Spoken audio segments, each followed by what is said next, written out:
The night my husband died is a sound I still hear when the house gets too quiet. The long, steady beep of the monitor, the low hum of fluorescent lights, and his hand, cold and trembling, gripping mine harder than he had in months. "Never go to the farm, Catherine. Promise me." His voice cracked like something inside him had snapped. I promised him, because what else do you say to the man you've loved for 24 years when he's asking you for his last wish? I didn't understand it. I didn't question it. I just nodded, tears sliding down my face as his chest rose and fell one final time. And in that moment, I thought the hardest part of my life had already happened. But grief is cunning. It doesn't come all at once. It creeps, it coils, it settles in your spine and makes a permanent home. For the first few days, I was too numb to think about anything except the silence in our bedroom. His slippers by the bed, his toothbrush still damp from the morning before he collapsed, the shirt he wore last Sunday folded neatly on the chair. I walked through the house like a ghost in my own life, touching objects just to prove I still existed. You think you're prepared for loss when you love someone who's been sick, but you never are. Losing Joshua felt like someone had unplugged the world. The lawyer called 5 days after the funeral. I didn't even remember making an appointment with him. I just showed up in his office because that's what you do when the law says come. The room smelled of old books and lemon polish, too clean for the mess inside my heart. He sat across from me with a stack of folders, his glasses low on his nose, and said words I barely processed. Estate, assets, final letters. Then he slid a small yellow envelope toward me, my name, written in Joshua's handwriting. Thin, careful, a little unsteady. My breath caught when I touched it. "He wanted you to open it alone," the lawyer said gently. Something in his tone made me feel like he already knew what was inside. I didn't open it right away. I drove home with the envelope sitting on the passenger seat, like it was alive. The house felt colder than usual when I walked in, emptier somehow. I made a cup of tea, I didn't drink, sat at the kitchen table, and stared at the envelope for nearly an hour. When I finally tore it open, a small key slid into my palm. Old, heavy, iron, and one line written in shaky ink. "Forgive me." That was it. No explanation, no instructions, just 2 words and a key that felt heavier than steel. My hands trembled so hard I had to put the envelope down. Forgive him for what? For dying? For leaving me alone? Or for whatever was locked away with that key? I tried telling myself it couldn't be anything terrible. Joshua wasn't that kind of man. He was gentle, quiet, the type who forgot to buy himself new socks, but always remembered my birthday. But the longer I stared at the key, the more I felt something I didn't want to admit. Fear, not of him. Never of him, but of what he had carried in silence. A man doesn't give his wife a key on his deathbed unless something is deeply, terribly wrong. 3 days later, the real betrayal arrived long before I knew to call it that. His brothers showed up unannounced, all stiff collars and forced sympathy. They smelled like expensive cologne and insincerity. They hugged me like I was made of glass and then immediately asked about the paperwork, the death certificate, the house title, the farm deeds. Their eyes darted everywhere except my face. When I said I didn't know anything yet, they exchanged looks nasty. Knowing looks, and Ben, the eldest, muttered, "Well, she doesn't know what's under that farm anyway." I felt the temperature in the room drop. Under the farm? What did that even mean? I asked them what they were talking about, but they brushed me off, acting like I was imagining things, like grief had made me irrational. But I'm not a stupid woman. I've lived long enough to know when someone is hiding something, and they weren't just hiding a secret, they were guarding it. Hard. That was the first moment I realized Joshua's fear might have been justified. The second moment came when Ben leaned forward, lowered his voice, and said, "Catherine, it's best you let us handle the farm. You're not equipped. Like I was a child. Like I hadn't taken care of their dying brother for 3 years while they sent empty texts and cold Christmas cards. After they left, I sat in the living room in absolute silence. My hands were shaking again. Not from sadness this time, but from something sharper, something hotter. Betrayal. Family secrets have a way of poisoning a room even after the people leave. And there I was, sitting in the middle of a truth I didn't understand, with nothing but a key and a warning from the only person who ever loved me honestly. I pressed the key into my palm until it left an imprint. I told myself I wasn't going to break his final promise. I wasn't going to the farm. I wasn't that kind of woman. But grief changes you, and betrayal pushes you. So when I woke up the next morning, something inside me had shifted. Not anger, not rebellion, something quieter, something like resolve. I got dressed slowly, put the key into my pocket, and stood at the doorway of my home. The house felt like it was holding its breath. So was I, because deep down, in the part of me that had always trusted Joshua without question, I knew the truth before I even turned the handle. I was going to the farm, and whatever waited for me there was going to change everything. I didn't tell anyone I was going. Not my daughter, not the lawyer, and definitely not Joshua's brothers. Some journeys are meant to be taken alone, especially the ones that stand between who you were and who you're about to become. The sky was a dull gray the morning I left, the kind of sky that makes everything feel heavier. The drive out toward the countryside was quiet, almost too quiet, like even the wind didn't want to interrupt what I was about to discover. I kept one hand on the steering wheel and the other inside my coat pocket, fingers curled around the iron key. Every few minutes I squeezed it, maybe to reassure myself that I wasn't dreaming, maybe because it felt like holding Joshua's hand one last time. The road narrowed the farther I went. Long stretches of cornfields still dead from winter, abandoned fences, patches of snow refusing to melt. I had been out here only once, years ago, when Joshua stopped the car half a mile before the farm and turned around without explaining. He said, "Nothing out there worth seeing, Kathy." I believed him then, because that's what marriage is, trust without evidence. But as I approached the gravel turnoff, a chill crawled up my spine. The wooden sign marking the entrance was old and cracked, but someone had replaced the lock recently. New metal, fresh scratches. The key in my pocket suddenly felt like a piece of a puzzle I didn't realize existed. I stepped out of the car, and the wind slapped my face, immediately sharp, cold, bitter. The kind of cold that makes you feel unwelcome. I pushed the key into the lock, and the click echoed across the empty field like a gunshot. For a moment I just stood there with my hand on the gate, breath frozen in my chest. I wasn't just opening property. I was opening whatever truth Joshua died trying to protect. And the silence on the other side felt aware, like the land itself was keeping a secret. The path to the main barn was muddy and uneven, marked by tire tracks that shouldn't have been there. Joshua had been too sick to drive out here for months. So who had been coming? Each step felt heavier than the last. The barn loomed in front of me, large, weathered, the red paint peeling back to expose the wood beneath. But the strange part wasn't the age. It was the padlock on the barn door. New, strong, industrial. Wrong. I lifted it. The metal was warm. Someone had touched it recently. That's when I heard it. A sound from inside. Something shifting. Something or someone moving. My heart jumped into my throat. I stumbled back, eyes fixed on the crack between the barn doors. A shadow moved. Slow, deliberate. I took one step back, then another. The wind roared suddenly, slamming the loose sheet of metal against the side of the barn, making me flinch so hard I almost fell. But when the echo faded, the inside of the barn went silent. Too silent. Dead silent. I don't know how long I stood there staring at the barn like it might swallow me whole. Eventually, survival instinct gave way to curiosity, the kind that burns so fierce it drowns out fear. I lifted the lock, slid the key in, and turned it with shaking hands. It opened smoothly. Too smoothly. Someone wanted this lock opened at some point, or didn't expect me to return at all. I pushed the doors apart, letting them groan on their hinges, and stepped into the dim, dusty air. The inside looked like any old barn at first, stacks of hay, wooden beams, broken tools, but something wasn't right.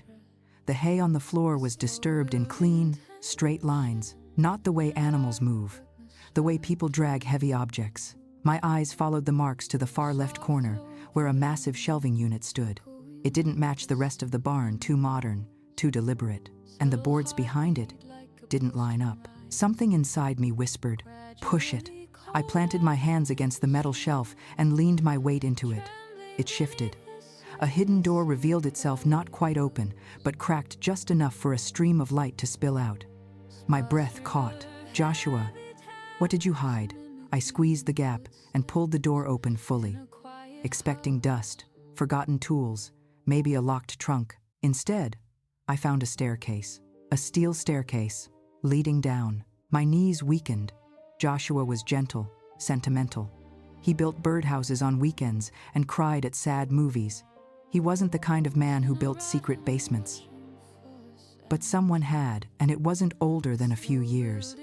I forced myself to descend the stairs, gripping the railing so tightly my knuckles turned white. The air grew colder, cleaner, almost sterile. At the bottom, I froze. It wasn't a basement, it was a bunker. Clean concrete walls, bright LED lights, a stainless steel table, filing cabinets lining the room, and in the center, a laptop, still warm, its screensaver cycling through photos of Joshua and me from years ago. I covered my mouth with my hands. My legs nearly gave out. I walked forward slowly, feeling tears pool in my eyes. This wasn't just a secret. It was a life he lived in silence, a life he never shared, a life he protected from people he should have trusted, but clearly feared. I sat in front of the laptop with trembling fingers. I don't know why I pressed play. Maybe because a part of me already knew he left something behind, something for me. His face filled the screen, alive, smiling, but tired, older than the last time I saw him healthy.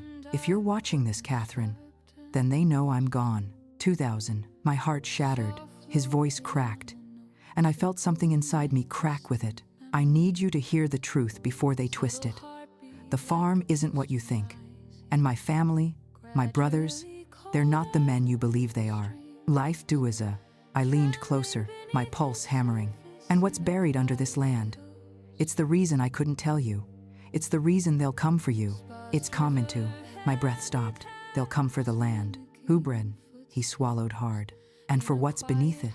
It's resin." The video froze on his face, fearful, pleading, determined. And in that moment, I realized the betrayal wasn't just theirs. It was his too. And the secret he died protecting was no longer buried. It was now in my hands. I don't know how long I sat there staring at Joshua's frozen face on that laptop screen. Long enough for the cold air in that bunker to begin biting at my hands. Long enough for my pulse to finally stop racing, only to surge again as his words replayed in my head. "They'll come for the land, and for what's beneath it." I whispered it under my breath like a warning I wasn't ready to accept. This farm, this place he told me never to visit, wasn't just hiding memories. It was hiding danger, and now I was sitting right in the center of it. I forced myself to breathe, slow and steady, grounding myself as my eyes finally drifted across the room. Filing cabinets labeled with careful handwriting. Financial records, family correspondence, financial records, property history, and one drawer far in the corner painted red instead of gray. My stomach tightened immediately. Red drawers mean urgency, danger, or something you only open if you're ready for your life to change again. I wiped my palms on my jeans and walked toward it, trying not to imagine Joshua watching me from whatever spiritual plane he now occupied, whispering, "Kathy, don't." My fingers hovered over the handle, but I didn't open it, not yet. Instead, I turned toward the table.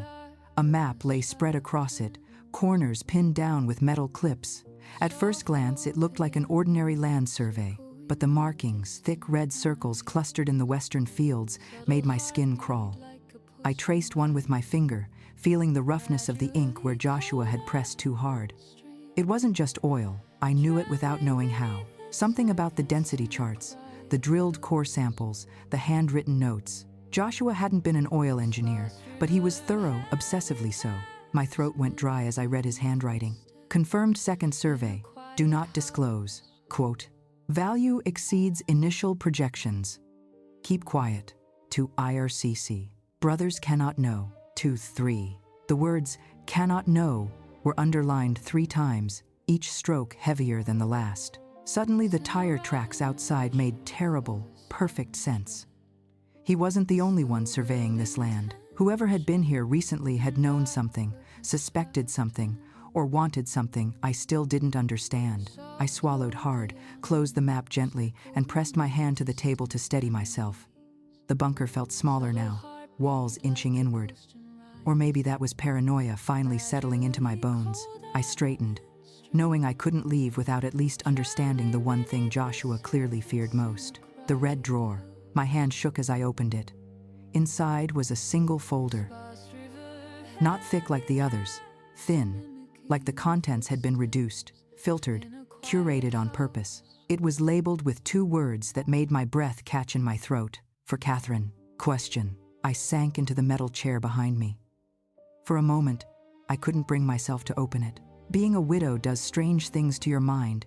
You start creating ghosts out of paperwork, imagining your husband watching you, judging your decisions from beyond the grave. But eventually fear turned into resolve, and I opened the folder. Inside were 3 things. First, a handwritten letter, addressed to me.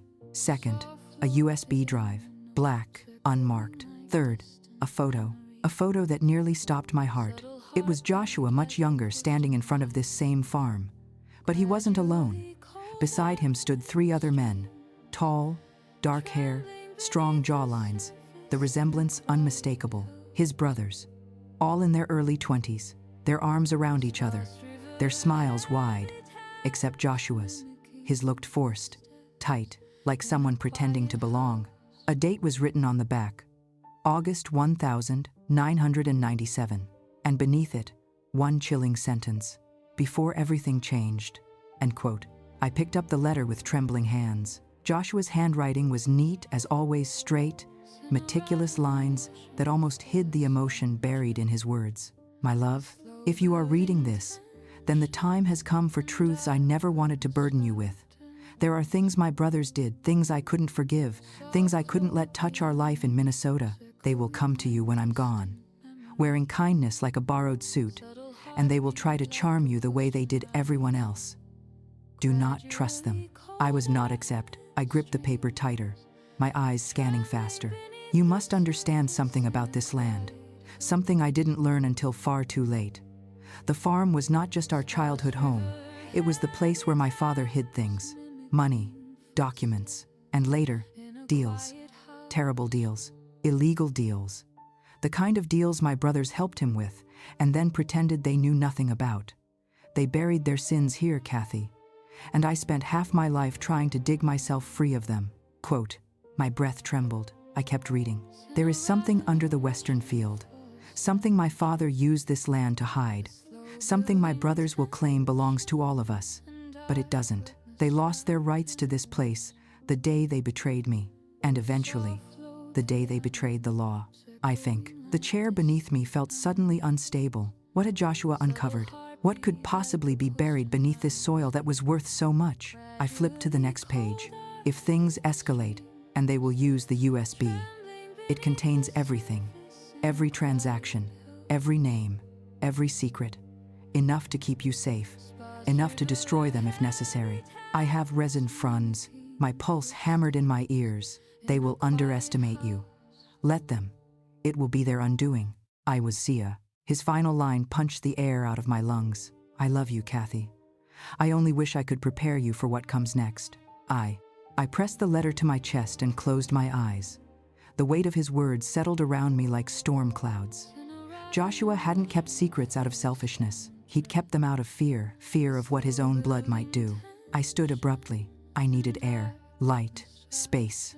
I climbed the bunker stairs 2 at a time, burst through the hidden door, and pushed out of the barn into the icy wind. The cold slapped me hard, but not hard enough to shake off the dread curling inside my stomach. I wasn't alone.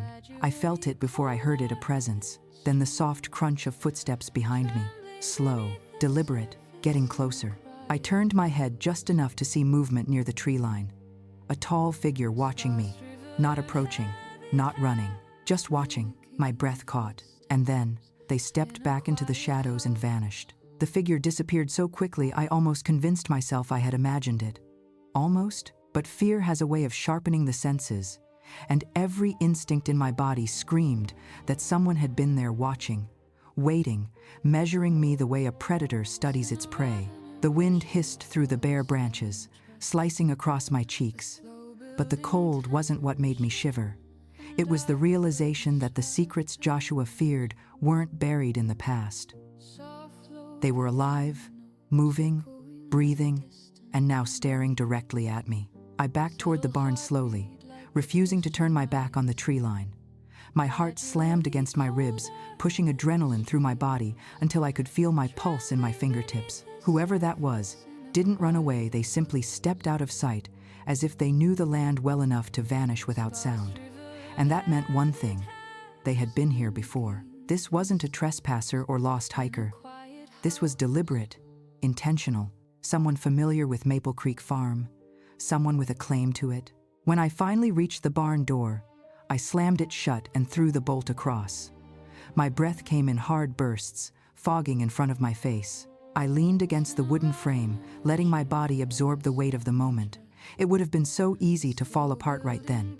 Cry, scream, run. But something inside me, some stubborn piece of womanhood that had survived widowhood, raising a daughter, and holding a marriage together through years of silent sacrifice, anchored me. Fear wasn't going to save me. Clarity would. I moved toward the workbench and dug through the drawers until I found what I needed.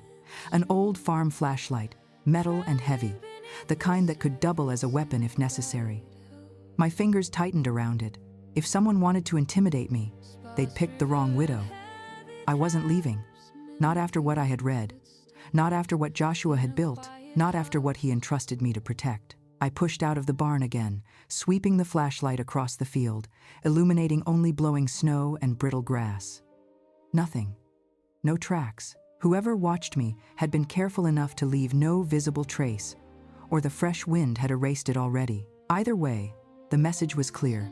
I wasn't alone on this land. As I crossed back toward the farmhouse, my mind raced through possibilities. Was it one of Joshua's brothers? A hired investigator? Someone connected to those illegal deals Joshua hinted at? Or something colder, someone who had buried secrets on this land long before I arrived? Inside the house, I locked the door and double-checked every window.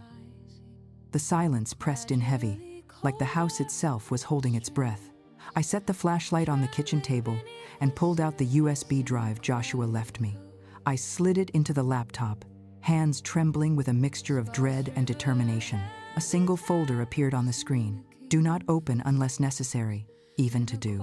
Well, Joshua, it was necessary. Inside were subfolders, 4 of them, labeled plainly, brutally, father, and quote, brothers, 7, financial crimes. It's not free. Western Field. I rest, my throat tightened. So he had tracked everything. Every betrayal, every deal, every lie buried under Maple Creek Farm. I clicked the last folder. Hundreds of files populated the screen. Geological surveys, emails, PDFs, scanned handwritten notes. My eyes froze on one specific document titled Confidential Discovery Report. Evidence of prior excavation. Is daughter. Excavation? Beneath the Western Field? With my pulse pounding, I opened it. The first line made the air leave my lungs. Subsurface imaging suggests artificial disturbance approximately 12 feet below ground. Estimated dimensions, 8x 10 feet. Metallic signatures detected. With Mormon texters, my mouth went dry. What had been buried there, and by whom? I clicked through more files. Photos, grainy black and white images from ground-penetrating radar. Notes from geologists Joshua had hired. One message read, Joshua, we can't say for certain what this is without digging, but it's definitely not natural. Someone put something down there. Actually, one. My heart began to race again. Something was underneath the farm, something big enough that his brothers might kill for it. And suddenly the figure I'd seen near the tree line didn't seem mysterious anymore. It seemed inevitable. As the anxiety clawed up my throat, a loud knock jolted me out of my thoughts. Sharp, hard, too urgent to be friendly. I froze. The knock came again 3 times. Boom, boom, boom. My breath shattered. Someone was at the door, and they weren't waiting patiently. I moved slowly toward the entryway. Each step weighted with the knowledge that whatever stood on the other side might be tied to the very secrets Joshua had died trying to manage. My mind flashed to his warning. They'll come wearing kindness like a borrowed suit. 18. I steadied my voice as I called out. Who is it? Away. Silence. Then, a voice I recognized only from a recording, a voice full of entitlement and polished charm. Catherine. Open the door. We need to talk about the farm. Vaders. My stomach twisted violently. It was Robert Mitchell, Joshua's oldest brother, and he was not alone. Through the frosted glass pane, a second shadow shifted. They had come early. They had come unannounced. They had come knowing Joshua was gone, and I was alone. I tightened my fingers around the flashlight, forcing myself to inhale. The war for Maple Creek Farm had just begun. For a moment, I simply stood there, staring at the frosted glass as if my eyes could somehow pierce through it. The silhouettes on the other side were unmistakably male broad shoulders, rigid posture, the kind of stance men adopt when they've already decided they won't take no for an answer. I swallowed hard, forcing myself to stay steady. Every nerve in my body urged me to hide, to back away, to pretend I wasn't home. But running was no longer an option. Joshua had prepared me for this moment. Whether I liked it or not, the knock came again, harder. "Catherine!" the older voice repeated, laced with controlled irritation this time. Then a second voice, lower, smoother, almost oily, added, "We know you're inside. Open the door." Cross starters. That voice had to be Alan, the middle brother, the lawyer. The one Joshua always described as the most dangerous one, because he hides his cruelty behind civility. Too castored. I took a slow breath, squared my shoulders, and unlatched the deadbolt, but didn't open the door yet. "What do you want?" I called through the wood. A pause. Then Robert's voice softened, fake softness, the practiced kind men use when they're trying to charm you out of your better judgment. "We came to talk. About the property. About Joshua's intentions." Medist. That last word made my stomach twist. They knew Joshua had hidden something. They didn't know how much he had uncovered. My hand hovered over the doorknob. Opening this door was like opening the next chapter of a war I hadn't asked for, but refusing might escalate things I wasn't yet ready to battle. And Joshua had taught me one thing. The Mitchell brothers thrived on intimidation. Denying them entry would give them exactly the story they wanted. So I opened the door. Two men stood there, snow dusted on their coats. Robert looked older than in Joshua's photos, thinner, gaunt almost. His cheeks slightly sunken, his eyes too sharp. Illness clung to him like a shadow. Alan looked polished, expensive, and cold. The kind of cold that comes from decades of believing the world owed you something. Behind them I saw a dark car idling, engine running, as if they expected this to be quick, as if I was a formality. "Catherine," Robert said, spreading his hands. "You look well." "I know that." He didn't mean it. He meant you look alone. I nodded slightly. "What do you want?" "See Arler. May we come in?" he asked. "No," I said plainly. "Say what you need to say." I was. Alan tensed slightly. He wasn't used to boundaries. Robert forced a smile. "We simply want to understand why Joshua purchased this farm without consulting his family." End quote. "His family?" I repeated, my voice sharpening. "Joshua consulted me, his wife, the person he built a life with, the person he actually trusted." Alan exhaled through his nose, a condescending, patronizing sound. "This land," he said, "has been in the Mitchell bloodline for generations. It belongs with the family. I have." My jaw clenched. "You are standing in my doorway," I replied. "And this land is now mine." Donratters. The temperature between us dropped. Even the wind seemed to pause. Robert stepped closer, lowering his voice. "You don't know what you're protecting." I know enough," I said. "Do you?" he asked, his eyes narrowing. "Do you know what's under the western field?" 10 of the tries. The floor seemed to tilt. He knew. Not everything, but enough to smell the truth like a wolf scents blood. "I know what Joshua left me," I said carefully. "And what did he leave?" Alan asked smoothly. "A few letters? A map? Some sentimental notes?" 2. The insinuation burned through me. "He left me the truth," I said. For a moment, no one spoke. Then Robert lifted a gloved hand and rubbed at his temple, an unconscious gesture of pain. "We're not here to fight," he said. "We're here because there's something we must discuss. Something urgent." "Well, Daddy," his tone had changed. There was something human in it, something almost afraid. "Joshua kept secrets from all of us," he said quietly. "And now those secrets are putting everyone in danger." "From whom?"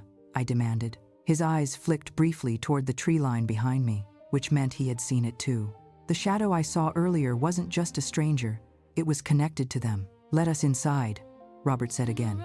But this time, it wasn't a command. It was a plea, and that terrified me more than his arrogance ever had.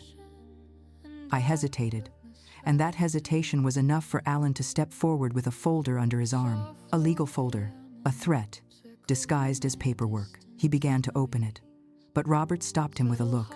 "No," he snapped. "Not like that." Ratting. Alan stiffened, surprised. Robert inhaled shakily and said, "Catherine, Joshua wasn't the only one keeping records." 00. My heart lurched. "We need to show you something," he said. For a long moment, we stood in the quiet of the snow-covered farm, 3 people bound by a dead man's secrets, each of us holding pieces of a truth too big for any of us to face alone. I opened the door, just enough. 5 minutes, I said. Then you leave. I could. They stepped inside, and in that moment, as the wind howled behind them and the door clicked shut, I understood something with chilling clarity. Joshua hadn't left me a mystery. He had left me a battlefield, and the war had officially begun. Sometimes the people who share your blood are the ones who wound you the deepest, and sometimes the truth you inherit is darker than the lies you were told to protect you. But secrets don't stay buried. Not on this land, not in this family, not anymore. If this story moved you, tell me in the comments. Do you believe family secrets should always be revealed or sometimes kept hidden? Is noting. And if you want more stories like this, don't forget to subscribe to Silenther. The moment the door shut behind them, the air inside the house changed. It felt heavier, like the walls themselves were bracing for impact. Robert removed his gloves slowly, carefully, as though each movement cost him energy he no longer had. Alan, on the other hand, scanned the room with the cool calculation of a man searching for leverage, evidence, weakness, anything. I stayed standing. I wasn't about to give them the comfort of sitting down in my home. 5 minutes, I reminded them, crossing my arms. Robert nodded. We won't waste your time. 80 now. But I already suspected they would waste my peace. Robert exchanged a glance with Alan before speaking. Catherine, someone has been visiting this property. End quote. My pulse thudded in my ears. I know, I said quietly. Both men froze for half a second, clearly not expecting that answer. You've seen him? Alan asked sharply. Him? I repeated, the word chilling me more than the cold outside. Robert exhaled shakily. So he's here, just like we feared. IFS. For a moment, I forgot how to breathe. They weren't talking about a stranger. They weren't talking about a trespasser. They were talking about someone they already knew existed. Someone Joshua knew existed. Someone the 4 of them had history with, dark history. Who is he? I demanded. This time, neither of them answered immediately. Robert moved toward the living room window and pulled back the curtain slightly, peering out toward the tree line where I'd seen the shadow disappear. His posture stiffened in a way that made me certain he was reliving something he'd hoped never to face again. Alan finally spoke. He's our brother. 8. My heart lurched. You have another brother? In his no head, Robert nodded once, slow, reluctant. The youngest. The one nobody talks about. Everyone. The temperature in the room dropped 10 degrees. I tried to keep my voice steady. Why would he be here? I would know. Robert turned from the window, and the expression in his eyes was something between grief and fear. Because he believes the farm belongs to him. And because, he swallowed hard, voice tightening, because he's dangerous. R10. The word hung in the air like smoke. Not reckless, not unstable, not troubled, dangerous. What happened to him? I asked. Robert opened his mouth to answer, but Alan cut in, jaw tight. That's not relevant. What matters is what he wants. 18. Robert shot him a look. It is relevant, he muttered. Then to me, he wasn't like us growing up. He had issues, violent tendencies. Our father hid him from the community. Eventually, he was sent away. End quote. Sent where? Robert hesitated. A facility. Then another. Then another. After that, no one knew where he went. 2 thaters. My stomach twisted. And now? Doctor. Robert's voice dropped. Now he's back. And he's been circling this property for weeks, maybe months, looking for something. It's not, body says. The fear inside me sharpened, because I already knew what something meant. The files, the buried chamber in the western field, the secrets Joshua had hinted at. What does this have to do with me? I asked. Robert didn't soften his words, because he believes Joshua left the farm to you to spite him, and because people like him don't accept loss. I was mid-side. Alan stepped forward, opening his legal folder at last.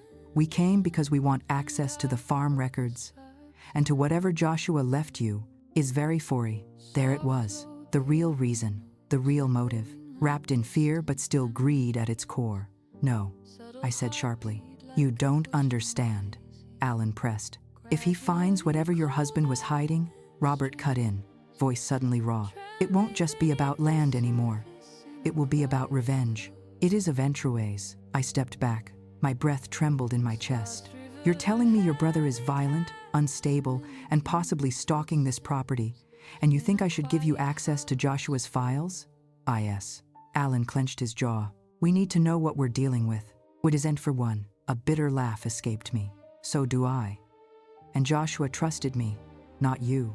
It's not a find I. For the first time, Robert's expression softened not with manipulation, but with something resembling genuine sorrow. He trusted you because he didn't want you dragged into this. But you are now, whether you want to be or not. 22. A silence stretched between us, thick, tense, impossible to ignore. Outside, the wind threw snow against the windows like someone knocking to be let in. Robert spoke again, more quietly this time. Catherine, he will come back. He always comes back. And the next time, he won't be watching from a distance. To one writer-ins. My throat tightened. What exactly are you warning me about? Quote, Robert's eyes darkened. You're living on a land full of secrets that a dangerous man believes belongs to him. And if Joshua found something buried here, he exhaled, then so will he. Its creases radiant. My skin prickled. The room felt smaller. Robert leaned closer. Whatever Joshua told you, whatever he left you, look at it. All of it. Now, before he does. Isnaushan, he took a step back. We'll give you space, but be careful, end quote. He hesitated, then added a sentence that chilled me down to the bone. Our brother doesn't knock. Right now. They left without another word. I locked the door behind them and pressed my back to it, shaking. For a long moment, I stared at the USB drive lying on the kitchen table. Joshua's last lifeline, a map of danger, a confession of sins buried under frozen soil. Slowly, very slowly, I reached for it, because whatever was coming for Maple Creek Farm was already on its way. For a long time after the Mitchell brothers' car disappeared down the driveway, I stood frozen in the middle of the living room. The silence in the house felt different now, charged, alert, almost listening. I'd thought coming here would be about understanding Joshua, about untangling his secrets and maybe forgiving him for leaving me in the dark. But now it felt like I was standing on the threshold of something much bigger, heavier, and far more dangerous than a grieving widow should ever have to face. The USB drive lay on the kitchen table where I'd left it, small and harmless looking, yet capable of detonating the truth piece by piece. I approached it slowly, like it might burn me if I grabbed too fast. My fingers curled around the metal, cold and solid, grounding me just enough to breathe. Joshua had made this for me, this vault of secrets, and he'd trusted me to handle what came after. I owed him the courage to at least look. I plugged it into the laptop and opened the folder again. 4 subfolders stared back at me. Father, brothers, financial crimes, Western Field. Each name felt like a locked door. Each one promised something I might never unsee, but I clicked the first, Father. A list of documents appeared, scans of old letters, ledgers, police reports, hospital bills, even newspaper clippings.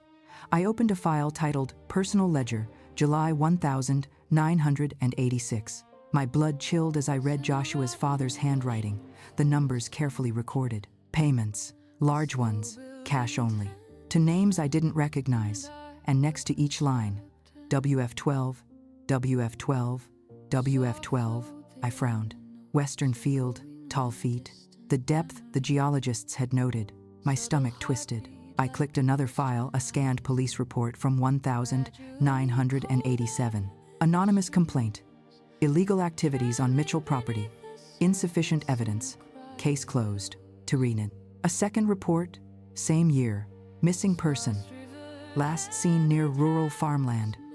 No resolution at all. A thick heaviness settled in my chest. Joshua's father hadn't just done illegal deals, as Joshua had written in his letter. There was something darker here, something brutal, something a father would bury, literally. Trembling, I moved to the next folder, Brothers. This one held emails, screenshots, recorded phone calls, even surveillance photos. My pulse quickened as I skimmed the first email, a transfer receipt from 20 years ago. Money moving quietly between alias accounts. A second document, a court summons, never delivered. A third, a blurry image of Robert and Alan speaking to a man behind a warehouse. The pit in my stomach grew deeper. Then something caught my eye. A name. One repeated across several files. Daniel Mitchell. Adiodu. A cold shiver ran down my spine. The unnamed brother. The one nobody talked about. Oh no, the one they had tried to hide. I clicked a folder marked Daniel. Restricted. Dinend. Inside were only 3 items. A report from a psychiatric facility. A handwritten note from Joshua. And a photo. I opened the photo first. A young man stared back at me with unsettling intensity. Dark hair. Sharp jawline. Eyes too hollow for his age. Standing beside an old barn, I recognized instantly. The one behind this house. I leaned back slowly. The picture looked like it was taken recently, far too recently for comfort. My hands shook as I opened Joshua's note. Kathy, if you encounter Daniel, leave immediately. He is unpredictable and capable of violence. He blames me for being the favorite, though our childhood was far from that. Our father did terrible things, and Daniel was shaped by the worst of it. He knows about the Western Field. He knows about the ledger. If he returns, do not try to reason with him." Unquote. I shut my eyes hard as the room tilted around me. The figure in the tree line, the silent watcher, the shadow Robert feared. It wasn't a trespasser, it was Daniel. My breath stuttered. I clicked the last folder, Financial Crimes. This one was massive, dozens upon dozens of files. Transactions, forged signatures, wire transfers, false statements. Evidence that the 3 older brothers had used Joshua's name for years in ways that could have destroyed him if they'd ever been exposed. And a separate file, labeled simply, D's involvement, end quote. I opened it, and the words hit me like a punch to the chest. Daniel facilitated several deliveries for father in 1994, 1997. These deliveries were later linked to disappearances in the region. No formal charges, insufficient evidence. Manit, my breath caught in my throat. Deliveries, disappearances. The Western Field, oh God. The truth I hadn't wanted to imagine now stalked toward me from every angle. I clicked the final folder, Western Field. More imaging files, more notes, and one video recording at the bottom. Timestamp 2 years ago, taken by Joshua. My hands felt ice cold as I clicked play. The screen flickered, showing footage of the Western Field at dawn. Joshua's voice whispered, "I'm standing above the disturbance. The geologist confirmed artificial burial. I'm not digging until I understand what father hid here. If Daniel finds this place first, everything unravels. I can't risk it, not for me, not for Kathy, not for Jenna. This land is a graveyard of secrets, and someone else will come looking." Quote, the recording ended abruptly. I stared at the screen, breath frozen in my lungs. This wasn't about oil. This wasn't about inheritance. This was about something monstrous buried under the soil, something Joshua feared enough to document, but not enough to uncover. And now, Daniel was back, watching me, waiting, wanting what he believed was his. A sudden crack sounded outside, sharp, distinct, like a foot snapping a branch. My blood went cold. I turned toward the window, and for the second time that day, I saw him, standing closer now, not hiding, not running, just watching me. His face illuminated by the faint reflection of my kitchen light, older than the photo, thinner, hollow-eyed, but unmistakably familiar. A Mitchell, a ghost in the snow. And then, he smiled. For a moment, I forgot how to breathe. The man standing outside Daniel didn't move, didn't blink, didn't show a single expression that a sane person might. He simply stared at me through the glass like he'd been waiting for this exact moment, as if watching me unravel piece by piece was entertainment. The way his smile curved, slow and precise, made my skin crawl. It wasn't warm, it wasn't friendly. It was the kind of smile a man wears when he knows a secret and wants you to fear it. I stepped back from the window instinctively, my hand flying to my chest. My pulse hammered against my ribs so loudly I could hear it in my ears. I'd known deep down that the figure in the trees wasn't some random trespasser, but knowing and seeing were two very different things. He tilted his head slightly, studying me the way a hunter studies an animal it doesn't need to chase, because it knows the animal will run straight into its traps. I shut the curtains fast, my fingers trembling so violently I almost ripped the fabric. For a few seconds I just stood there in the dark, trying to gather myself, trying to steady the shaking breath that wouldn't come out right. I wasn't prepared for this. I wasn't prepared for a brother who'd been erased from history, a man unstable enough to be institutionalized, now stalking the house I was alone in, the house he once lived in, the house he believed still belonged to him. I grabbed my phone to call Jenna, my daughter, but the signal flickered. One bar, then none. The storm clouds earlier must have shifted again. My hands shook harder. No police, no neighbors close by. Just me in a house filled with secrets, and a man outside who wasn't supposed to exist. I forced myself to breathe, to move, to think logically. I checked every lock in the house. Twice, then a third time. That's when I noticed the back door. Unlocked. Not open, but unlocked. A cold ripple crawled up my spine. I knew I had locked it earlier. My mind raced. Had I forgotten? Or had someone already been inside? Before I could spiral further, I heard a sound from the back porch. A light, dragging scrape like someone running their fingers across the wood. Slow, purposeful, taunting. I moved away from the door, each step backward a fight against the rising panic. The laptop screen still glowed on the table, illuminating the files that had started all of this. I shut it quickly, plunging the room into darkness except for the faint glow of the oven clock. He wanted me rattled. He wanted me scared, and I was. But fear had a strange way of transforming into clarity. I approached the living room window again, carefully, lifting the curtain only a fraction. He was still there, but closer now, standing almost at the edge of the porch stairs. His shoulders rose and fell slowly, deliberately. Then, he mouthed a word, one single word. Kathy, to his 9. My blood ran cold. He knew my name. He knew who I was. This wasn't random. I stepped back again, my breath catching in my throat. He lifted one finger and pointed not at the house, not at the door, but at the western field, the very direction of the buried secrets Joshua had discovered. I swallowed hard as he tilted his head again, as if telling me that he knew I'd seen the files, that I'd opened the boxes his family spent decades nailing shut. I don't know what gave me the courage to move, but I crept toward the kitchen drawer and pulled out the heaviest thing I could find, a cast iron skillet. It wasn't a weapon, not really, but in that moment it felt like one. I held it so tightly my knuckles turned white. Every instinct I had screamed at me to run, to hide, to lock myself in the bedroom, but something else inside me said no. This was my home now. This was my life. My husband's secrets might haunt these walls, but I wouldn't let his brother intimidate me into fleeing. Then came the knock. Soft at first, then louder still, 3 blunt, steady thuds. Kathy. His voice came through the door now, low and gravelly. We should talk, Alnrive. Talk. That wasn't talking. That was a warning disguised as politeness. I pressed myself against the wall and stayed silent, my heart pounding so hard it shook my ribs. The doorknob rattled once, twice. I stifled a gasp. Then, nothing. Silence. The kind of silence that stretched too long. The kind you know is preparation for something worse. I waited. 10 seconds. 20. A full minute. Then the crunch of boots in the snow, moving away. Slowly at first, then fading into the darkness.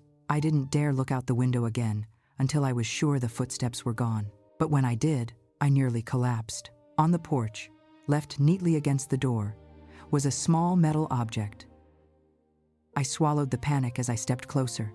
It was old, rusted, heavy, a key labeled barn. I stared at it, breath frozen in my lungs. The barn, the same barn from the photo. The same barn just behind the house. The same barn Joshua had avoided in every memory he ever shared. Daniel had left me an invitation, or a threat, or both. I didn't want to touch it, but I picked it up anyway.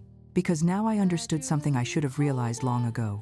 Daniel wasn't just watching me, he was guiding me toward the truth, toward whatever Joshua hadn't finished. toward whatever lived in the western field and the barn standing like a shadow behind it. Whatever it was, Daniel believed it belonged to him, and he believed Joshua had left it to me. The key felt heavier than any object that small had a right to be. I turned it over in my hand again and again, the rust tracing faint orange lines onto my skin. Barn, the metal tag read. One word, one destination. One step closer to the secret my husband died trying to keep away from his family, and now apparently from me. I stood there on the porch, snow drifting softly around my feet, the cold biting at my ankles, and for a moment I wondered if I should just turn around, lock the door, and pretend I never saw it. But I couldn't. Not after everything. Not after Daniel whispered my name through the glass. I found my boots, threw on Joshua's old coat still hanging by the door like he'd left it for me, and stepped outside. The air was sharp, metallic, carrying the kind of quiet that only deep country can. The barn sat maybe 100 yards behind the house, its silhouette slumped like an old man burdened by too many memories. A single dim security light flickered above the door, casting shadows long enough to trip over. Each step I took felt like crossing into another version of my life, a version where the truth had claws. Snow crunched beneath my boots. My breath fogged the air in trembling clouds. The farmhouse light behind me grew smaller and smaller. When I reached the barn door, I hesitated. The wood was warped, scarred, and splintered in places. Something had clawed at it once, animals, maybe, or someone trying to get in, or out. I swallowed the thought quickly. I reached for the padlock, old and corroded, and slipped the key into the slot. It slid in too easily, like it had been waiting, like Daniel had known exactly when I'd come. The lock clicked open. My heart dropped. I pulled the barn door slowly. It groaned low and long, announcing my presence whether I wanted it to or not. A wave of cold, stale air rushed out, carrying the scent of old hay, rust, and something I couldn't name, something metallic and sour. I stepped inside. At first, I saw nothing but darkness, the kind of darkness that feels alive, like it's wrapping arms around you. I fumbled along the wall until my fingers brushed a switch. I flipped it. A single overhead bulb flickered awake, humming like a trapped insect, and then I saw it. Not a body, not blood, not what my terrified mind expected, but something worse. In the center of the barn sat a table, metal, industrial, too modern for this place. On it lay open binders, stacks of manila folders, maps, hand-drawn diagrams, photos pinned with rusted tacks. The entire table was a shrine to the western field, soil samples, topographic scans, satellite images printed and marked with red circles. My stomach twisted. This was Joshua's work, not from decades ago. From recently. I walked closer and froze when I saw a photo clipped to the front of one binder. It was me, standing in the farmhouse doorway just 2 days ago, looking confused, holding my suitcase. The photo was taken from the tree line. A cold, hollow throb spread through my chest. Daniel had been watching long before I knew he existed. I flipped through the pages, my fingers numb. The diagrams detailed subsurface anomalies, large cavities beneath the western field. Notes written in Joshua's handwriting filled the margins. Something buried deep. I hard, every says. Not natural. And in well, on the frasho. Matches dates from missing persons reports. It's be cries. Father knew. Daniel knew. Create. Do not dig alone. I'm 7 time. I pressed a shaking hand to my mouth. Then, beneath the stack of documents, I found a small cassette recorder, old, dust-covered, but labeled in Joshua's neat penmanship. Kathy, if anything happens, it's prosin to the cross day. My heart cracked as I picked it up. I searched the table until I found a dusty portable cassette player. I slid the tape in and pressed play. Static filled the barn, loud and violent, making me flinch. Then his voice. Kathy, if you're hearing this, I didn't make it back. It's not high. My knees weakened. I found out what Father buried. I know what Daniel helped with. I know why they kept the western field off limits. It wasn't oil. It was never oil. The disturbances, Kathy, it's bodies. There are bodies down there. I have nos. My vision blurred. I clutched the table to stay upright. I didn't want you near this because they're watching. They always have. Especially Daniel. He thinks what's down there belongs to him. He thinks Father left it for him. Kathy, do not let him near the field. Do not let him near you. and menaced. Static swallowed the rest. I ripped the headphones off, my hands trembling so violently the recorder fell and clattered to the floor. Bodies. Biblical grief washed over me. This wasn't family drama, wasn't inheritance, wasn't petty greed. It was a graveyard, a crime scene, a legacy of horror. And I was standing in the center of the evidence. I forced myself to breathe, to think, to process through the panic fogging my mind. I needed to get these documents. All of them. I needed police, federal agents, someone with enough authority to tear open that field and expose everything the Mitchell men had tried to bury. I reached for the nearest binder. That's when I heard footsteps behind me. Slow, heavy, measured. I froze. Not an animal, not the wind. A person. My heart slammed into my throat. I turned around inch by inch. Standing in the doorway of the barn, his silhouette framed by the flickering security light, was Daniel. He stepped inside, closing the door with quiet finality. "Kathy," he said softly, almost tenderly, "you weren't supposed to see all of this." I reasoned. My grip tightened around the binder in my hand, but it didn't matter, because in Daniel's other hand, glinting in the dim barn light, was a shovel, and I knew, with horrible certainty, exactly where he intended to take me. Daniel stepped further into the barn, the door thudding shut behind him, sealing the cold night outside and trapping us in a silence so thick it felt alive. The shovel in his hand dragged slightly across the floorboards, metal scraping wood, slow, deliberate, a sound designed to crawl under the skin. I tried to steady my breathing, but each inhale came too sharp, too loud, betraying my fear. He watched me the way a wolf watches something cornered, curious, patient, almost gentle, but with a quiet hunger behind the eyes. "You opened it," he said softly, nodding toward the papers, the cassette recorder, the evidence spread across the table. "Joshua never should have shown you any of this. It wasn't meant for you." His voice had the eerie calm of someone explaining the weather or a recipe, soft, thoughtful, but with an undercurrent of something dangerous. He stepped closer, boots crunching over straw, eyes fixed on me with unsettling tenderness. "You weren't supposed to know. You weren't supposed to come here. This house changes people, Kathy. It's changing you too. If you want to do." I held the binder like a shield, even though we both knew it wasn't one. My voice shook despite my effort to sound firm. "Your father buried those people." My words trembled in the air. "Joshua found out. You all knew. And instead of stopping him, you protected the man who did it." Daniel's expression didn't flicker. No shame, no shock, no denial. Instead, he tilted his head, like he was listening to a child misunderstanding something simple. "Protected him?" he echoed. "No, Kathy. We survived him." His grip tightened on the shovel, knuckles whitening. Father was a storm. Joshua was the lightning. I'm the one who learned to move in the dark, too. My stomach twisted. He wasn't denying the crimes. He wasn't horrified by them. He was shaped by them. I shifted my weight back instinctively, ready to bolt if I needed to. Daniel saw it. The faintest smile touched one corner of his mouth. "You know what happens when something is buried long enough?" he asked. "It becomes part of the land, part of the family, part of us." He tapped the shovel gently against his palm. "You don't dig up what keeps the family standing." Quote, family. He kept using that word, like it was a sacred thing, like what lay under that field was heritage, not horror.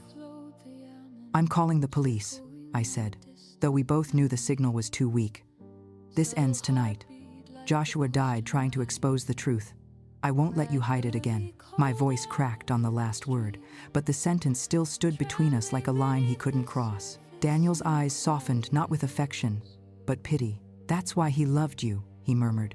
"You always thought the world could be fixed." 82. He took one more step, the barn light flickering above him. "But this world? Our world? It can't be fixed, only buried deeper."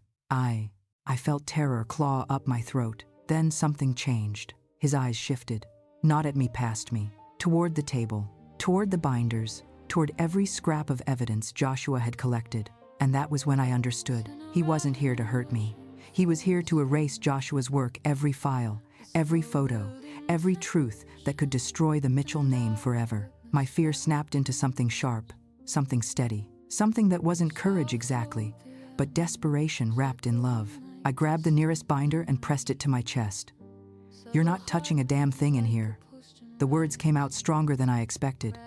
"If you want to destroy this, you'll have to go through me." Waited. Daniel stopped. For the first time, a muscle in his jaw twitched. Not anger, frustration. A man who'd just been handed an obstacle he didn't anticipate. His voice dropped to a whisper. "Don't make this difficult, Day." I took one step back, careful, measured. The barn felt smaller now, every wall closing in, every shadow stretching. My grip tightened around the binder. My heart beating so violently I felt it in my fingertips. Daniel lifted the shovel slowly. Not in a swing, but as a warning, a signal. I forced myself not to flinch. His breathing grew heavier, fogging the cold air between us. "Kathy," he said, "whatever Joshua told you, whatever you think this is, you don't understand. Father didn't kill those people." His eyes bored into mine with terrifying honesty. He moved them. Two problems face, moved them. The phrase struck me like a physical blow. Before I could respond, he continued, voice low and rhythmic, almost chanting. "He took what the land gave back. Bones, remains, old ones, older than the farm itself. Joshua never understood that. He thought it was murder. I was Day." Daniel's jaw tightened, but he was wrong. Crazy. A cold tremor ran through my spine. Not just fear, confusion, and dread. "What are you talking about?" I whispered. Daniel stepped closer, lowering his voice. "Father found something ancient, something the county couldn't explain, something the world wasn't ready to see. Tensure." His eyes glinted with something unsettling: belief, obsession, conviction. He wasn't burying victims. He was covering history.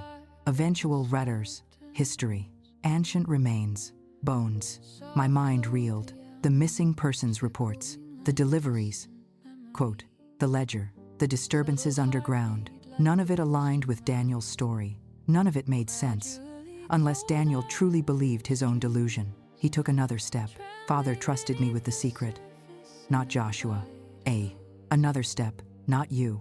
If you won." Another. "I'm not letting some outsider destroy what we protected." It's finally, the word outsider hit me harder than the others. He didn't see me as Joshua's wife. He saw me as a threat, someone contaminating the sacred memory of the Mitchell men. My breath shook. "I'm taking these to the police." End quote. His face hardened. The last trace of softness vanished. "Then," he whispered, "you're not leaving this barn." End quote. Before I could move, he lunged. I jerked backward, slamming into the table, papers scattering everywhere. The light above us flickered wildly as his shadow loomed. The shovel swung not at me, but at the table, crashing into the documents, sending binders flying. I ducked, scrambling toward the opposite wall, heart climbing into my throat. Daniel roared, a guttural sound that shook dust from the rafters, and charged after me. I grabbed the only thing within reach, a metal toolbox, and hurled it toward him. It crashed against his shoulder, making him stumble, but not fall. I darted toward the door. He reached it first. His hand slapped the wood, blocking my way, breath heaving, eyes wild. We stood inches apart, his shovel on the floor, my hands trembling. A lifetime of Mitchell secrets between us. "Kathy," he rasped, "you don't understand what you're doing." Quote, but I did. I understood perfectly. I was choosing the truth Joshua died for, the truth this family had buried deeper than the bodies in their field. I tightened my jaw, lifted my chin, and whispered, "No, Daniel, I understand better than you think." His expression flickered rage, disbelief, confusion. That second of hesitation was all I needed. I shoved him hard. He stumbled backward into the work table, knocking the lamp off balance. The bulb sparked twice, then burst with a sharp pop, plunging the barn into darkness. I ran. And behind me, Daniel roared. The moment the bulb exploded, the barn plunged into a darkness so complete, it swallowed sound. For a heartbeat, I couldn't tell which direction was up or down, couldn't tell whether I was standing or falling. All I could hear was my own breath, a fast, ragged, trembling rhythm echoing inside the vast emptiness of the barn. Then came Daniel's roar, low and violent, vibrating through the walls like a warning from something feral and ancient. I stumbled backward, hands sweeping the air until my fingers slammed into rough, wooden boards. The barn without light felt twice as large and 10 times more threatening. My boots tripped over something metal on the ground. the toolbox I'd thrown earlier. I crouched, shaking, listening. Daniel wasn't running. He was moving slowly, deliberately, dragging his boots across the floor as if he wanted me to hear every step. "You can't run in the dark, Kathy." His voice slithered through the shadows. "You don't know this place the way I do." And he was right. He'd grown up inside these walls. He knew every beam, every tool, every hiding spot. I didn't. But terror has a way of sharpening instinct, and my instinct screamed, "Move." I edged along the wall, palms gliding over splintered wood, forcing myself not to make a sound. But every breath felt like thunder. I could hear Daniel inhaling deeply, as if he could smell where I'd go next. "You opened the wrong door," he whispered into the dark. That's what Joshua never understood. Some doors aren't meant to be opened. Some truths are too heavy. They crush the people who carry them. My heart hammered. Joshua had been crushed by secrets, by fear, by family, and I wasn't going to join him. A faint glimmer caught my eye, a thin line of moonlight slicing through a crack in the barn wall. Not enough to see clearly, but enough to orient myself. I inched toward it. The air changed subtly, colder, moving, which meant an exit was nearby. If I could reach the back door. A sharp sound cracked across the space. Daniel had kicked something, a bucket, a tool. He paused, listening. I froze. Then, unexpectedly, he laughed. It was a soft laugh, but it was wrong, uneven, cracked, like he didn't fully remember how to do it. "You think Joshua died for the truth?" he said. "No, Joshua died because he was weak." A tremor ran through my spine. He wasn't just dangerous, he was delusional. "And you," he continued, "you're stronger than him. I respect that. But strength doesn't save people. Silence does." End quote. I reached the small line of moonlight and pressed my face against the rough wood, looking for the latch. Nothing. Just a narrow slit between boards wide enough to breathe through. But as my eyes adjusted to the faint light, something outside caught my attention. Tracks, deep, fresh tracks in the snow behind the barn. Not Daniel's boots, not mine. These were far older, longer, spaced too wide for a normal human stride. I blinked, leaned closer. The tracks led from the forest, straight to the western field, and then vanished where the ground dipped. My chest tightened. This wasn't just a crime scene. This wasn't just about bodies. Someone had been pacing that field for a long, long time. And Daniel knew. Branches snapped outside. Footsteps light, quick darted behind the barn. Not Daniel. He was still inside with me. Panic surged hot through my veins. I pulled back from the crack, and that's when I felt it. A draft, coming from behind me. I turned slowly, stretching my hands through the dark. Air was moving not from the doors, not from the walls, but from a low place, near the floor, beneath the cluttered workbench.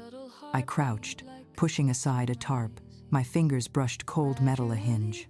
A trapdoor. My heart slammed. This was it. The thing Joshua feared. The secret father hid. The passage Daniel protected. I slipped my fingers under the edge and lifted slowly. The old wood creaked, loud enough to freeze the blood in my veins. Daniel's footsteps stopped instantly. "Kathy," his voice sharpened. "What are you doing?" "Daisy S.A." I didn't answer.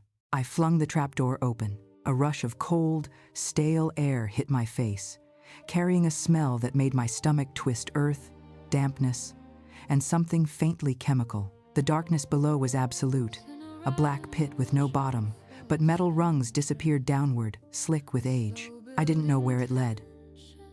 But I knew one thing. Daniel didn't want me going down there, which meant I had to. I swung one leg over the opening, gripping the ladder rung. My boots slipped slightly, and I caught myself with a gasp. Daniel lunged toward the sound. I abandoned silence. I descended fast. His hand swiped the air above me, fingers grazing my boot, but he missed. I heard him collide with the wall as I dropped another rung, then another. He roared, furious, wild, and the vibrations shook dust from the rafters. The trapdoor slammed shut above me. Darkness swallowed everything. I hung there on the ladder, suspended in air so cold it bit into my bones. My breath echoed against stone. The silence below was worse than the darkness, pressing, suffocating, ancient. I forced myself down rung by rung. 10 feet, 15, 20. My boot touched solid ground. A tunnel stretched ahead, wide enough to stand in, carved through earth and stone.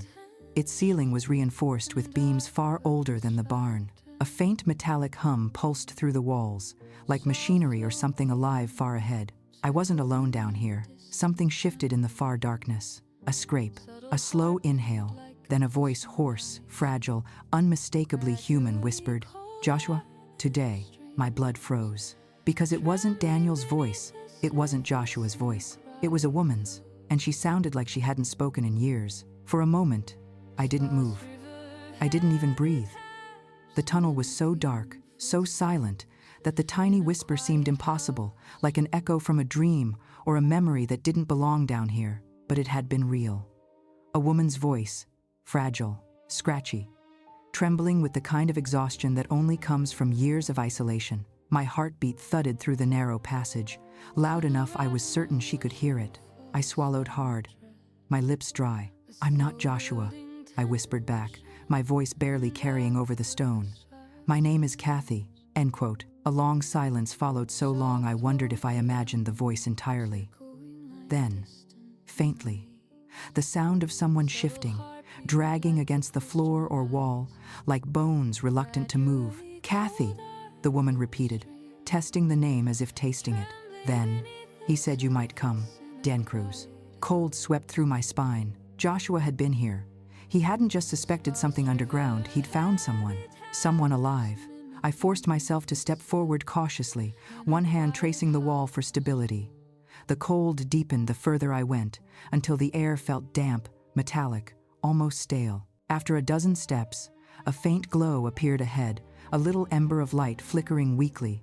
Not enough to illuminate, but enough to guide. As I got closer, the source became clearer. A lantern, old, battery-operated, flickering on its last breath.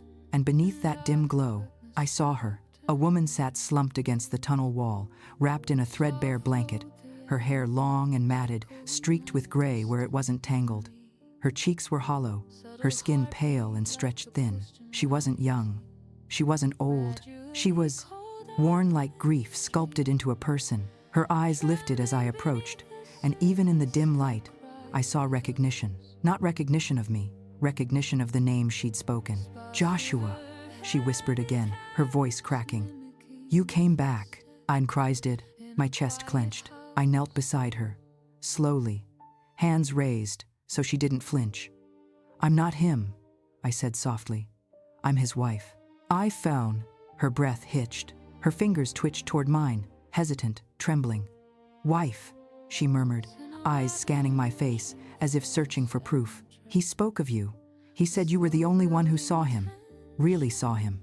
It's must have acid. Tears stung my eyes, unexpected, sharp. Joshua had been so secretive, carrying burdens I never understood. I only ever saw pieces, moments, shadows of the man he wanted to be, and the man his family forced him to remain. But this woman, she knew a part of him I never did. I touched her hand gently. "What's your name?" "Wihibrishians."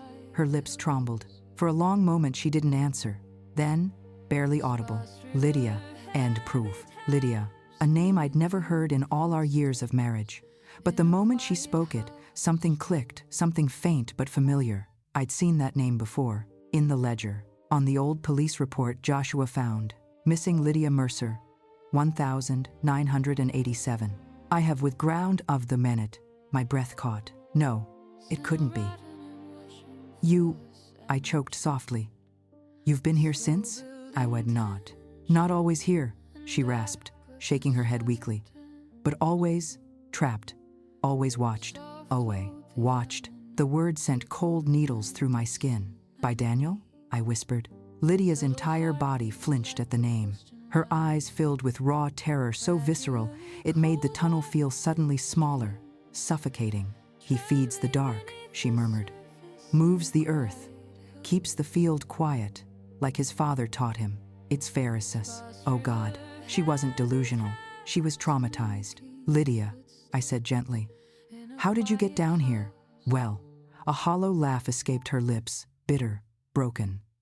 "I trusted the wrong man. I believed him when he said he'd help me. I believed him when he said I could stay in the barn for a night." Tears filled her eyes as she stared past me. Seeing ghosts I couldn't. Your husband found me. He left food, blankets. He promised he'd get me out. But then, her voice cracked entirely. He never came back. Quote, my heart shattered inside my chest. Joshua hadn't been investigating just for himself. He had been trying to save someone trapped by his family's madness, someone Daniel wanted kept silent forever. I squeezed Lydia's hand. I'm getting you out of here, to the wreck-it. I am seen mated. Her eyes widened, panic flaring. No, he's here tonight. He never leaves the field when he hears noise. He's listening, waiting. I am. Footsteps echoed faintly above us, heavy boots on wood. Daniel.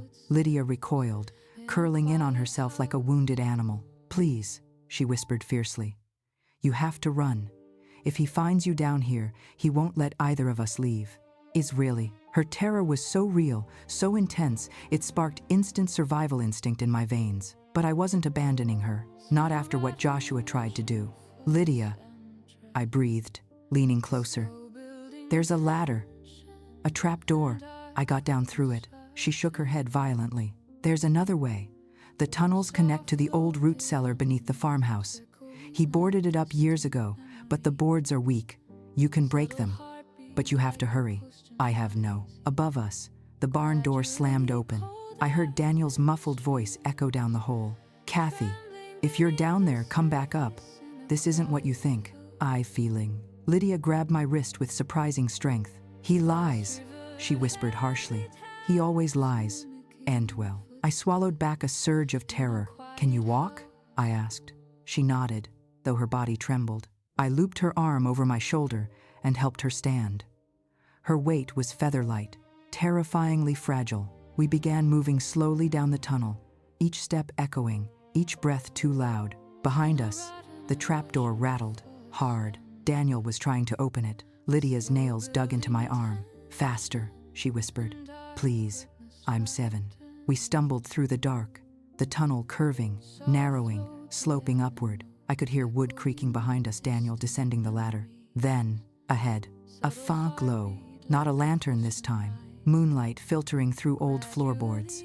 The cellar, Lydia gasped. Break it, please. I know.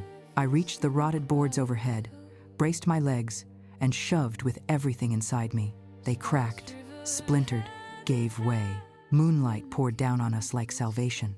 I pushed Lydia upward first, helping her climb into the cellar.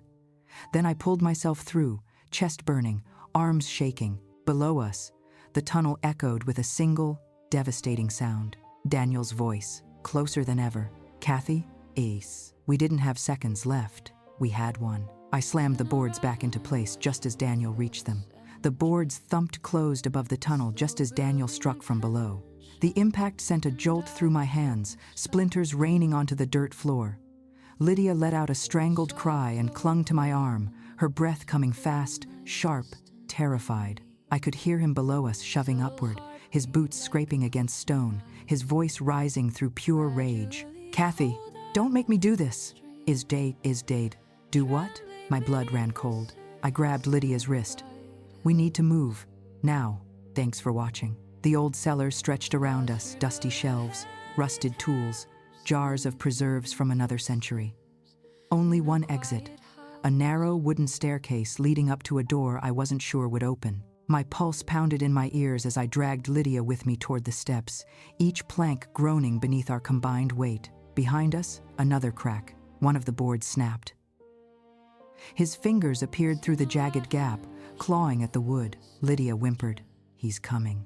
We're not giving him the chance. End quote. I pushed her ahead of me up the creaking steps. The cellar door above was swollen from moisture, its hinges rusted. I shoved my shoulder into it once, twice. It barely budged. Below us, Daniel began climbing. He'd broken through. The boards snapped one by one. I threw my entire body toward the door, gritting my teeth, and with a splintering groan, it flew open, slamming into the farmhouse kitchen with a force that rattled glass jars on the counter. Cold night air swept over us, smelling of pine and snow. Go, I urged Lydia, pulling her through. She stumbled into the kitchen, collapsing against a cabinet, gasping for breath. Her frail body shook violently. She hadn't been topside free in God knows how long. I didn't have time to process it. I bent down and dragged a heavy oak stool toward the cellar door, slamming it shut and wedging the stool beneath the handle. Something rammed the other side instantly, the door buckling outward. The stool slid an inch across the tile. "Kathy," Daniel's voice leaked through the cracks, soft now, almost pleading. "Don't do something you can't undo." "In fact," Lydia screamed. I seized her hand and pulled her toward the hallway. "We need to make it to the front porch. Ellis might see us." But halfway to the living room, Lydia's legs buckled. I caught her just before she hit the floor. Her entire body trembled with weakness and hunger. "Leave me," she gasped. "You need to run. We're leaving together," I snapped. "Don't argue." "Is that?" Down the hallway behind us, the cellar door exploded outward. The stool shot across the kitchen tiles and slammed into the opposite counter. He was out. The pace of his footsteps told me everything I needed to know. Slow, controlled, predatory. He knew the house. He knew the exits. He knew the land. He knew exactly how scared we were. "Kathy," his voice slithered down the hallway. "You found something that wasn't meant for you, too." Lydia shook violently, her nails digging into my arm. "He's never going to let us leave," she whispered. "Yes, he will," I said, even though fear squeezed my chest. "I'm getting you out." "Is Hev Ivory?" I dragged her toward the front door. Outside, snow glowed blue under moonlight, crisp and untouched. If we could just reach the porch, just one shout, Ellis or security might hear us from the barn or guest house. There was a chance, but the door, it wouldn't open. He'd locked it from the inside. Ice flooded my veins. Lydia sagged against the wall, panic choking her breath. "He always locks the doors at night, always." I was about to run for the side exit when a floorboard creaked behind us too close. We froze. Daniel was standing at the end of the hallway, half in shadow, half in moonlight. His expression unreadable, but his eyes were empty. He lifted one hand, in it, a shovel, old, rusted, the kind you use to move dirt silently. "Step away from her, Kathy," he said quietly. "You don't understand what she is." "To Winter." My breath hitched. "She's a woman you kept underground. Our wires." His jaw tightened. "I kept her alive, too." End quote. Lydia whimpered and pressed herself behind me. "You buried her." I spat. He shook his head slowly, almost pitying. "No. I was protecting her. From the world that forgot her. From people who would ask questions. From the men who hunted her." End quote. A pause. "From my father's sins. I am Zemender." The shovel dragged across the floor as he stepped closer. "You found her too soon," he murmured. "I wasn't ready." I positioned myself between him and Lydia, my hands shaking. "Your father hurt her." "Not you." 29-4. Daniel's expression flickered something dark, something wounded. Then, "I am my father." "If you are," the words landed like a blow. I realized then that Daniel wasn't just sick, he wasn't just broken. He had been raised in the dark, raised to believe the darkness was safety, and he was willing to kill to keep it. My fingers closed around the nearest object, a heavy ceramic vase on the entry table. I clenched it, bracing myself. His voice softened to a chilling whisper. "Move, Kathy. You still have a chance to walk away." "No," I breathed. His eyes hardened, and then, the house alarm blew open with a deafening screech, lights strobing red against the walls. He froze, stunned. Someone had triggered the emergency perimeter. Ellis. Daniel's face twisted with fury as he lunged toward us. I swung the vase with every ounce of strength I had. It shattered across his temple. He stumbled back, enraged, but still on his feet. "Run," I screamed at Lydia. She staggered toward the kitchen. I bolted after her. Behind us, Daniel roared, and the house that had once felt like Joshua's sanctuary shifted, all at once, into a battlefield. Lydia stumbled through the doorway into the kitchen, nearly slipping on the tile as the alarm blared overhead. Red lights pulsed through the house, violent, frantic flashes that carved sharp shadows across the walls. I could hear Daniel recovering behind us, his boots pounding the hardwood, the metallic scrape of the shovel sending chills straight through my spine. "Keep moving," I shouted, pushing Lydia ahead of me. She was trembling so badly I could feel it through her bones. Her breath came in short, broken whimpers, but she forced her legs to move. The kitchen door leading to the mudroom was only steps away if we could reach it. The back exit would take us straight toward the barn, toward Ellis, toward safety, or so I prayed. But before we reached the mudroom, Daniel's shadow loomed large on the kitchen wall. He was closer than he should have been, too fast, too quiet, and the shovel swung into view like a dark slice of moonlight. I shoved Lydia down. The shovel whistled over my head and smashed into the cabinet behind me, sending splinters flying. The impact shook the whole room. Daniel yanked it back with a growl, part fury, part desperation. "Stop running," he bellowed. "You're making this worse." One. I grabbed a cast iron pan from the stove and swung wildly. It caught him in the shoulder, barely enough to stagger him, not enough to stop him. "Lydia, go." I screamed. She dragged herself toward the mudroom door, half crawling, half stumbling. Daniel lunged again, this time at her. I threw myself between them, and the shovel connected with my forearm. Pain exploded through my wrist, white hot, blinding. I bit back a scream and shoved him with my good hand, but he was stronger. His grip closed around the front of my coat, pulling me toward him. His face God. I'd never seen anything like it. Tears, fury, and something that looked almost like heartbreak all twisted together. "You weren't supposed to find her," he whispered fiercely. "You weren't supposed to see what Father did. You weren't supposed to see what I became in the dark." For a moment, he was a child again, broken, terrified, caged by secrets he never chose. And then the shovel lifted again. I braced for impact, but the back door exploded inward. Ellis barreled through with a snow shovel of his own, swinging it like a man possessed. The blow cracked against Daniel's ribs, sending him reeling sideways into the kitchen island. He gasped, clutching his side. "Get behind me," Ellis barked. I grabbed Lydia and pulled her behind the kitchen table as Ellis swung again. Daniel deflected with his forearm, wincing, but not stopping. He fought like someone who had nothing left to lose. "Ellis," I choked out. He locked the doors. He knew we'd try to run. "I saw the alarms. Cameras picked up movement near the cellar," Ellis said, never taking his eyes off Daniel. I knew something was wrong. "Avon." Daniel staggered upright, eyes blazing. "You don't understand what she is," he shouted, pointing at Lydia with the shovel. "She's not who you think. She's not innocent." "It's not." Lydia collapsed against a cabinet, sobbing. "Please, please, stop. She lied to you," Daniel roared. "She's not some helpless victim. She's the reason our father did what he did. She's the reason he lost everything." Lydia shook her head violently. No, Daniel, please, I didn't know. Ellis took a step forward, shielding us both. "Daniel, put the shovel down. You're making this worse." "Azaman, worse?" Daniel laughed, a sound cracked and hollow. "You don't know worse." "Not yet." I waited. He darted to the right with surprising speed, grabbing a long butcher's knife from the magnetic strip above the counter. Ellis swung again, but Daniel ducked under it and sprinted toward the mudroom hallway. "He's going for the back exit," I yelled. But then I realized something chilling. He wasn't running. He wasn't fleeing. He was circling us, hunting. Ellis cursed under his breath and moved to block the hallway.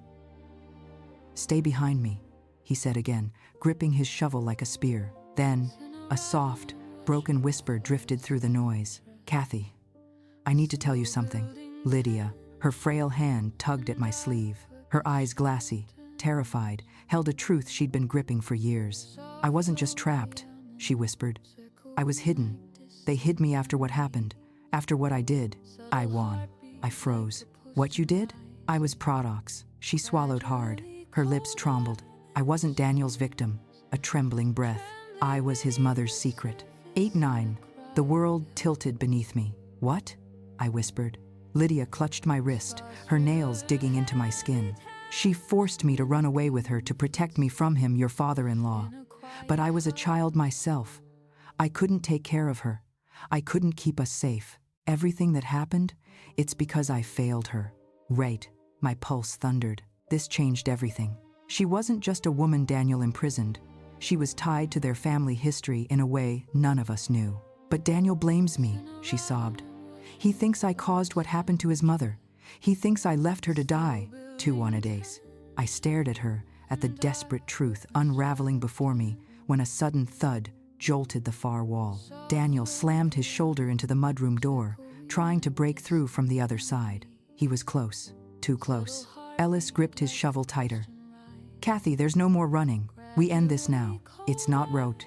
Another impact shook the door off its bottom hinge. The knife glinted in Daniel's hand as he burst through, snow swirling around him like smoke. "Time's up," he snarled, and the three of us braced for the moment everything would shatter. Daniel burst through the mudroom doorway in a storm of snow and fury.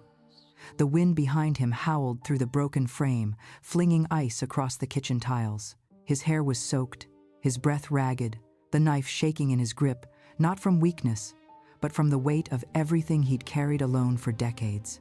Ellis lowered into a defensive stance. Lydia slid behind the island, trembling so violently it rattled the cabinets, and I, my back against the counter, felt the cold realization settle into my bones. This was the final moment. "One way or another, Daniel," I said, voice steady despite the quake inside me. "Whatever you think happened, whatever you believe Lydia did, just stop, please." Our fanned. He laughed, the kind of laugh you hear from someone whose world has already ended. "You still don't get it," he whispered. "You weren't there. You didn't see what she did to my mother. You didn't see what it turned me into." "Tried Ovisis," Lydia sobbed. "Daniel, I never hurt her. Not once. I tried so hard." "Liar," went to Niter. He lunged. Ellis met him halfway, steel colliding with steel knife against shovel. The impact rang through the kitchen like a gunshot. They struggled, bodies twisting, boots scraping across shattered wood and melting snow. Daniel was younger, faster rage fueling every strike, but Ellis fought with something stronger: loyalty. Fearless, unshakable loyalty to Joshua. And now to me. Daniel shoved him hard, sending Ellis crashing into the table's edge. The shovel clattered across the floor. Before Ellis could recover, Daniel charged toward me. I grabbed the cast iron pan again. My arm still throbbed from the blow he'd given me earlier, but adrenaline surged like wildfire. I would not let him reach Lydia, not after everything she'd suffered. He raised the knife. I swung the pan. Metal slammed metal. Sparks flew. My wrist screamed. The pan slipped from my hand and skidded across the tile. Daniel seized the opportunity and closed in, grabbing my coat with a grip like iron, pulling me inches from his face. "She left my mother to die," he whispered. "Everything after that, everything I did was because of her." And quote, "No," I breathed. "Everything you did was because of the man who raised you." I hitting of this, that stopped him cold. Just for a second, one small crack in the armor. Behind him, Lydia's voice rose shaking, weak, but unmistakably brave. "Daniel, your mother didn't die because of me.